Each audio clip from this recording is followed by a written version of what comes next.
సంవత్సరాల తరబడి ఎన్ని మందులు వాడినా మీ మోకాల నొప్పులు తగ్గట్లేదా? ప్రాణ పెయిన్ క్లినిక్ లో అత్యాధునిక చికిత్స.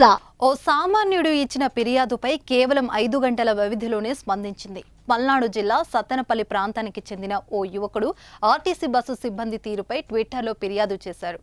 నేను మా నాయనమ్మ కోసం బస్సు ఆపమని చెయ్యి ఎత్తాను. బస్సు డ్రైవర్ బస్సును ఆపకుండా వెళ్లిపోయాడు. వెంటనే నేను ఆ బస్సును ఆ తర్వాత బస్ స్టాప్ వరకు చేశాను. బస్సును ఎందుకు ఆపలేదని డ్రైవర్ను అడిగాను. ఆ డ్రైవర్ స్పందించి, పెద్ద వయసు వాళ్ళ కోసం ఈ బస్సును ఆపడం కుదరదు. వాళ్ళు బస్సు ఎక్కేందుకు ఎక్కువ సమయం తీసుకుంటారని నాతో చెప్పారు. అంటే ఆర్టీసీ బస్సు పెద్ద వయసు వాళ్ళ కోసం కాదా అంటూ ఆ యువకుడు ప్రశ్నించాడు.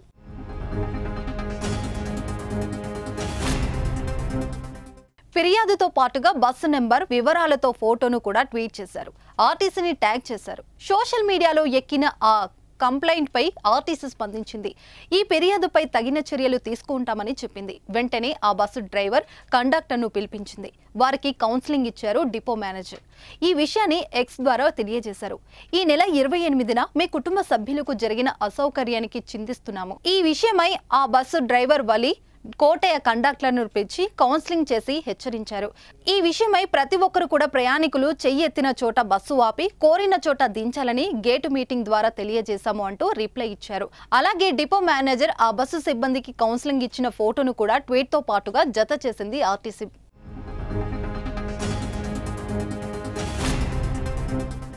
కాబట్టి సోషల్ మీడియాలో పూర్తి ఆధారాలతో సహా ఫిర్యాదు చేస్తే స్పందన ఇంత తొందరగా వస్తుంది. అంతేగాని డ్రైవర్ను కండక్టర్ను నోటికి అలుపు వచ్చే వరకు తిట్టుకొని తర్వాత ఊరుకుంటే ఎటువంటి మార్పు రాదు.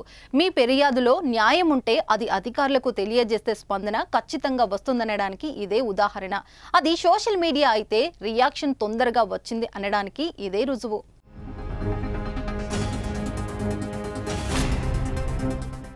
సుమన్ టీవీలో మీ పర్సనల్ అండ్ బిజినెస్ ప్రమోషన్స్ కోసం కింది నెంబర్కి కాంటాక్ట్ చేయండి.